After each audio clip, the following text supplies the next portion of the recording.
আজকে আবারও যাচ্ছি ধানকুড়ায়। আপনারা হয়তো বা গত ভিডিওতে দেখছেন যে আমরা একটা রিসোর্টে গিয়েছিলাম, মোটামুটি ভালোই ঝাপাঝাপি করছি পানিতে। আবারও ম্যানেজার সাহেব কল দিয়ে বললো যে ভাই আপনারা আসেন, চলেন একটু আড্ডা দিই, একসাথে একটু খাওয়া দাওয়া করি। তো সেই কারণেই আমরা বাজার সদাই করে দিয়েছি, ওখানেই ওরা রান্নাবান্না করবে, আমরা যে খাওয়া দাওয়া করবো, একটু আড্ডা দিব, এই আর কি। আজকে সুইমিং অবশ্য পানি নাই, কারণটা হচ্ছে কিছুদিন আগে আমরা কিন্তু গিয়েছিলাম আগেরবার একদম ওই জুলাই মাসের শুরুর দিকে।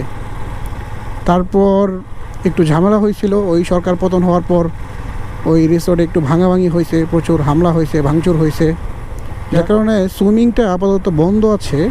পানি নাই বলছে, আগামী মাসের 1 তারিখে পানি উঠাবে, যার কারণে আজকে সুইমিং করতে পারছি না।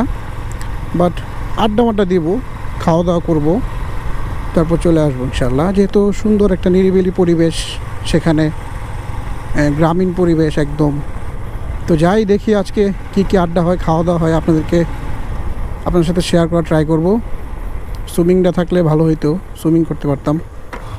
যাই হোক, আমরা পিছনের গেট দিয়ে যাচ্ছি, যেহেতু এখন সব কিছু মানে বন্ধ আছে আপাতত।